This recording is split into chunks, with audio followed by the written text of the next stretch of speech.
நாளிலேயே உங்களை வாழ்த்தி வரவேற்கிறேன். இந்த பெரிய வியாழனில நாம் ஒரு சில காரியங்களை நாம் சிந்தித்து பார்ப்போம். இயேசு கிறிஸ்து பஸ்காவை ஆசரிக்கும்படியாக தன்னுடைய சீஷர்களுக்கு ஒரு ஒரு கருத்தை சொல்லுகிறார், ஒரு வழிகாட்டுதலை சொல்லுகிறார். என்ன சொல்லுகிறார் என்றால், நீங்கள் போங்கள் நகரத்துல, மத்தேயு நற்செய்தி 26ஆம் அதிகாரம் சொல்லுது, நீங்கள் நகரத்துல போய் இந்த இடத்துல போய் என் வேலை சமீபமா இருக்கிறது, உன் வீட்டில் என் சீஷரோட பஸ்காவை ஆசரிப்பேன் என்று போதகர் சொல்லுகிறார் என்று சொல்லுங்கன்னு சொல்றாரு. அதே போல போகிறார்கள். எப்படியாக அந்த மனிதத்துல கேட்கிறார்கள். அந்த மனிதன் தன்னுடைய இல்லத்தை ஆயத்தப்படுத்தி பஸ்காவை இயேசு கிறிஸ்துவும் அவருடைய சீடர்களும் ஆசரிக்கும்படியாக அந்த இல்லத்தை கொடுக்கிறார். இயேசு கிறிஸ்துவ அந்த இல்லத்துல பஸ்காவை ஆசரிக்கிறதை நாம் பார்க்க முடியும். இன்றைக்கு உள்ள காலகட்டத்துல நாம் பார்க்கிறோம், அநேக திருச்சபைகள்ல இந்த காரியத்தை நாம் கடைபிடிக்கிறோம். அதில் நாம் அதிகமாக மிகவும் முக்கியமாக நாம் அனுசரிக்கக்கூடிய காரியம் என்னென்றால், இயேசு கிறிஸ்து தன்னுடைய சீடர்களுடைய பாதங்களை கழுவின அந்த நிகழ்ச்சியானது ஒவ்வொரு திருச்சபைகளில் நடைபெறுகிறதை நாம் பார்க்கிறோம். ஏன் இதை நாம் ஆசரிக்கிறோம் என்றால், இயேசுவானவர் ஒரு குருவாக தன்னுடைய சீடர்களுக்கு தாழ்மையை வழிகாட்டினார். அதை நாமும் தாழ்மையுள்ளவர்களாக காணப்பட வேண்டும். எல்லா நேரங்களிலும் நாம் எப்படிப்பட்ட நிலையில இருந்தாலும் நம்முடைய மனதுல தாழ்மையின் எண்ணத்தை கொண்டவர்களாக இருக்க வேண்டும் என்பதை இது நமக்கு காட்டுகிறதா இருக்கிறது. எனவே அதை நாம் ஆசரிக்கிறோம். அடுத்ததாக 26ஆம் வசனம், மத்தேயு 26ஆம் அதிகாரம் 26ஆம் வசனம் சொல்கிறது, அவர்கள் போஜனம் பண்ணுகையில் இயேசு அப்பத்தை எடுத்து ஆசீர்வதித்து அதை பெற்று சீடர்களுக்கு கொடுத்து, நீங்கள் வாங்கி புசியுங்கள், இது என்னுடைய சரீரமாயிருக்கிறது என்றார். அந்த பாத்திரத்தை எடுத்து ஸ்தோத்திரம் பண்ணி அவர்களுக்கு கொடுத்து, நீங்கள் எல்லாரும் இதிலே பானம் பண்ணுங்கள் என்றார். இயேசு கிறிஸ்து என்ன செய்கிறார்? அப்பத்தை எடுத்து கொடுக்கிறார், ரசத்தை எடுத்து தம்முடைய சீடர்களுக்கு கொடுக்கிறார். அதுல முக்கியமான ஒரு காரியத்தை நம்ம சொல்றத பார்க்கணும். 26ஆம் வசனத்துல சொல்றாரு, நீங்க வாங்கி புசியுங்கள், இது என்னுடைய சரீரமா இருக்கிறது என்று சொல்லுகிறார். 27ஆம் வசனத்துல சொல்றாரு, நீங்கள் எல்லாரும் இதுல பானம் பண்ணுங்கள். 28ஆம் வசனம் சொல்றது, இது பாவ மன்னிப்பு உண்டாகும்படி அநேகருக்காக சிந்தப்படுகிற புது உடன்படிக்கைக்குரிய என்னுடைய ரத்தமா இருக்கிறது என்று சொல்றார். அங்கே இயேசு கிறிஸ்து தம்முடைய சிலுவை மரணத்தை அங்கே உணர்த்துகிறார். மாத்திரமல்ல, ஒரு புதிய ஒரு உடன்படிக்கையை அங்கே தம்முடைய மக்களுக்கு கொடுக்கிறார், சீடர்களுக்கு கொடுக்கிறார், அதாவது விசுவாசிகளுக்கு கொடுக்கிறார். என்ன கொடுக்கிறாராம்? ஒரு நற்கருணை ஆசரித்தல் என்கிற ஒரு பெரிய ஒரு கட்டளையை, ஒரு உடன்படிக்கையை அங்கே செய்கிறார். நான் வருமளவும் இதை நீங்கள் செய்யுங்கள் என்று அங்கே தன்னுடைய சீடர்களுக்கு அவர் சொல்கிறதை நாம் காண முடியும். அதுதான் நாம் இன்றைய காலம் வரைக்கும் நம்முடைய திருச்சபைகளிலே நாம் ஆசரித்து வருகிறோம். ஒரு புதிய உடன்படிக்கை, ஒரு புதிய ஒரு காரியம். எதை குறிக்கிறது? நாம் இந்த நற்கருணை ஆராதனையிலே கலந்து கொள்கிற பொழுது நாம் எதை பறைசாற்றுகிறோம் என்றால், இயேசு கிறிஸ்துவனுடைய சிலுவை மரணத்தையும் அவருடைய உயிர்ப்பையும், நமக்கு உண்டாகக்கூடிய அதன் மூலமாக நமக்கு உண்டாகக்கூடிய அந்த மீட்பையும் நாம் பறைசாற்றுகிறவர்களாக இருக்கிறோம். எனவே இயேசு கிறிஸ்து இந்த பெரிய வியாழனில என்ன செய்கிறாராம்? தன்னுடைய சீடர்களுக்கு ஒரு புதிய ஒரு உடன்படிக்கையை கொடுக்கிறார். என்ன உடன்படிக்கை? ஒரு பெரிய திருச்சபையின் வரலாற்றுல அல்லது கிறிஸ்தவருடைய வாழ்வில ஒரு பெரிய ஒரு திருப்பு முனை அங்கு ஏற்படுத்தப்படுகிறது. என்னவென்றால், ஒரு புதிய உடன்படிக்கையை கடவுள் தம்முடைய சீடர்களுக்கு கொடுக்கிறார். நற்கருணை என்கிற ஒரு பெரிய ஒரு காரியத்தை நாம் ஆசரிக்கும்படியாக நாம் அழைக்கப்படுகிறதை நாம் இங்கே காணுகிறோம். அப்போ இதை நம்முடைய வாழ்க்கையிலே நாம் அனுசரிக்கிறவர்களாக, கடைபிடிக்கிறவர்களாக நாம் காணப்பட வேண்டும் என்று சொல்லி நாம் பார்க்கிறோம். அடுத்ததாக நாள்ல என்ன நடக்குதா? இயேசுவானவர் கெத்செமனே தோட்டத்துக்கு போகிறார். தன்னுடைய சீடர்களை கொண்டு போய் அங்கே போகிறார். 37ஆம் வசனம் சொல்வது, பேதுருவையும் செபதேயுவின் குமாரன் இருவரையும் கூட்டிக் கொண்டு போய் துக்கமடையவும் வியாகுலமடையவும் தொடங்குகிறார். இந்த இடத்துல நமக்கு ஒரு கேள்வி வரலாம், எப்படி இயேசு கிறிஸ்து துக்கமடைய முடியும்? எப்படி அவர் வியாகுலப்பட முடியும்? நான் புரிந்து கொள்ள வேண்டும், இயேசுவானவர் பூமியில வாழ்ந்த நாட்கள்ல அவர் முழு மனிதனாக இருந்தார், முழு தெய்வமாகவும் இருந்தார். இப்பொழுது துக்கமானது மனுஷ தன்மையில இருந்த அந்த மனுஷத்துல அவருக்கு உண்டான அந்த துக்கம் வேதனையுமாக இருக்கிறது என்பதை நாம் உணர முடிகிறது. 39ஆவது வசனத்துல அவர் செபிக்கிறார். என்ன சொல்றாராம்? என் பிதாவே, இந்த பாத்திரம் என்னை விட்டு நீங்க கூடுமாட்டால் நீங்கும்படி செய்யும், ஆனாலும் என் சித்தத்தின்படி அல்ல, உம்முடைய சித்தத்தின்படியே ஆக கடவுது என்று செபிக்கிறார். அப்ப இங்கே ஆண்டவர் என்ன சொல்லுகிறார்? தன்னுடைய சித்தத்தை அல்ல, தேவனுடைய சித்தத்தை நிறைவேற்றுவதற்கு தன்னை ஒப்புக் கொடுக்கிறார். இதில் நமக்கு ஒரு படிப்பினை இருக்கிறது என்னவென்றால், நாம் தேவனுடைய சித்தத்தை உணர்ந்து செயலாற்றுகிறவர்களாக காணப்பட வேண்டும்.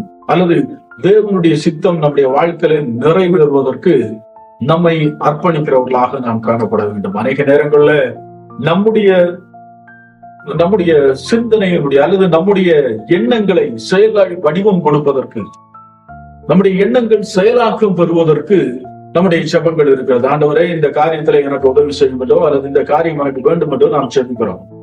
ஆனால் இயேசுவானவர் என்ன செய்கிறார்? இந்த வியாகுலம் அல்லது இந்த பாத்திரம், இந்த கஷ்டம் என்னை விட்டு நீங்க கூடுமானால் நீங்கும்படி செய்யும் என்று சொல்லுகிறார்கள். ஆனால் அடுத்த பகுதியில சொல்றாரு, ஆயிரம் என்னுடைய சித்தத்தின்படி அல்ல, உம்முடைய சித்தமாக கடவுளை என்று சொல்றாரு. அதே போல கர்த்தருடைய ஜெபத்திலே நாம் பார்க்கிறோம். அங்கே அவர் சொல்றாரு, உம்முடைய சித்தம் பரமண்டலத்துல செய்யப்படுவது போல பூமியிலும் செய்யப்படுவதாக. அப்போ ஆண்டவருடைய சித்தத்துக்கு நம்மை ஒப்பு கொடுக்கிறவர்களா இருக்க வேண்டும். இரண்டு காரியங்கள் இந்த காரியத்தில் இந்த வேத பகுதியில நாம் பார்க்கிறோம். முதல் காரியம், இயேசுவானவர் ஒரு புதிய உடன்படிக்கையை ஏற்படுத்துகிறார், நற்பொருளையும் என்ற ஒரு உடன்படிக்கை ஏற்படுத்துகிறார். இரண்டாவதாக, அவர் தேவனுடைய சித்தத்தை உணர்ந்து விசுவாசிகள் செயலாற்ற வேண்டும் என்கிற காரியத்தை அங்கே நமக்கு அவர் சொல்லிக் கொடுக்கிறவராக இருக்கிறார். அப்போ தேவனுடைய சித்தத்தை செய்கிறவர்களாக நாம் இருக்கிறோமா? நாம் சற்று சிந்தித்து பார்க்க வேண்டும். ஒருவேளை அப்படி இல்லாமல் இருப்போம் என்றால், இந்த பெரிய வியாழன் அல்லது மாண்டி தர்ஸ்டே என்று சொல்லக்கூடிய இந்த நாளிலே நாம் ஒரு தீர்மானம் எடுக்கிறவர்களாக இருக்கிறோம். என்ன தீர்மானம் எடுக்க வேண்டும் என்றால், தேவனுடைய சித்தத்தை உணர்ந்து செயலாற்றக்கூடிய ஒரு நபராக நான் மாறுவேன். அல்லது கடவுளை பார்த்து சொல்ல வேண்டும், தேவனுடைய சித்தத்தை உணர்ந்து செயலாற்ற எனக்கு கிருபை தாரும் என்று நாம் செபிப்போம். அப்படிப்பட்ட விண்ணப்பத்தை கர்த்தர் நமக்கு நம்முடைய வாழ்விலே அவர் அங்கீகரிக்கிற கடவுளாக இருக்கிறார். 56ஆம் வசனம் சொல்லுகிறது, இப்படி சம்பவங்கள் நடந்து கொண்டிருக்கிற போது அங்கே ரோம போர் சேவர்கள் வருகிறார்கள். இயேசுவை யூதாஸ் முத்தத்தினாலே காட்டிக் கொடுக்கிறான். அப்பொழுது பேதுரு என்ன செய்கிறானா, பிரதான ஆசாரிய வேலைக்காரனாகிய மல்கூசுடைய காதை வெட்டுகிறான். இயேசுவானவர் அவனை குணமாக்குகிறார். குணமாக்கிட்டு ஆண்டவர் சொல்றாரு, இயேசு சொல்றாரு, 53ஆவது வசனத்துல சொல்றாரு, உன்னுடைய பட்டயத்தையில உரையில போடுன்னு பேதுருவை பார்த்து சொல்லிட்டாரு. சொல்றாரு, நான் இப்போது என் பிதாவை வேண்டிக் கொண்டால் அவர் 12 லேகியோனுக்கும் அதிகமான தூதரை என்னிடத்துல அனுப்ப மாட்டார் என்று நினைக்கிறாயா என்று சொல்றாரு. அப்படின்னா, நான் ஆண்டவரே எனக்கு இந்த பாத்திரத்தை நீக்கி விடுன்னு சொன்னா அவர் கேட்க மாட்டார்னு நினைக்கிறாயா? அல்லது எனக்கு ஒத்தாசை அனுப்ப தூதரை அனுப்புன்னு சொன்னா அனுப்ப மாட்டார்னு நினைக்கிறாயா? எதுக்கு நீ தேவையில்லாத காரியங்களை தலையிடுகிறாய்? என்ன செய்கிறோம், என்ன புரிந்து கொள்ள வேண்டும், நம்ம தேவையில்லாத காரியங்களை செய்யாதவர்களாக நாம் காணப்பட வேண்டும். இயேசு சொல்றாரு, எத்ராவை வேண்டிக் கொண்டால் அவர் என்ன செய்ய மாட்டாரா? 12 லேகியோனுக்கு அதிகமான தூதரை இடத்துல அனுப்ப மாட்டாரான்னு சொல்றாரு. அப்ப இங்க லேகியோன் என்ற ஒரு வார்த்தை பிரயோகிக்கப்படுகிறதை நாம் பார்க்கிறோம். லேகியோன் என்பது ஒரு ஒரு ஒரு சேனையை குறிக்கிறது. ஒரு லேகியோன் என்றால் 6000 படை வீரர்களை கொண்ட ஒரு ஒரு சேனையை குறிக்கிறது. அப்போ ஒரு 12 லேகியோனுக்கு அதிகமான தூதர் சொன்னா கிட்டத்தட்ட 72,000 தூதர்களை கடவுள் எனக்கு அனுப்ப மாட்டாரா அப்படின்னு சொல்லிட்டு அந்த இடத்துல இயேசுவானவர் சொல்றதை நாம் பார்க்கிறோம். இப்படி சம்பவங்கள் போய்கொண்டிருக்கிற பொழுது 56ஆம் வசனம் சொல்லுவது கடைசி பகுதி, அப்பொழுது சீஷர் எல்லாரும் அவரை விட்டு ஓடி போனார்கள். இந்த இடத்துல நமக்கு வைக்கப்படுகிற கேள்வி என்னென்றால், நமக்கு நேரிடக்கூடிய பிரயாசங்கள் நடுவிலே நாம் கடவுளை சேவிக்கிறவர்களாக இருப்போமா, அல்லது தேவனை விட்டு விலகி ஓடுகிறவர்களாக நாம் காணப்படுகிறோமா? எரிகிற தீச்சூளை இருக்கிறது. ராஜா சொல்லுகிறான், நீங்கள் நான் வைத்த அந்த விக்கிரத்தை நீங்கள் பணிந்து கொள்ள வேண்டும் என்று. இவர்கள் சொல்றாங்க, இல்ல முடியாது அப்படின்னு சொல்லும்போது சொல்றாங்க, அக்னியில போடுவீர்கள் அப்படின்னு. அப்போ அவங்க சொல்றாங்க, எங்கள் ஆராதிக்கிற கடவுள் எங்களை விடுவிப்பார், அவர்களை விடுவியாமல் போனாலும் இதற்கு நாங்கள் செவி சாய்ப்பதில்லை என்று சொல்லுகிறார்.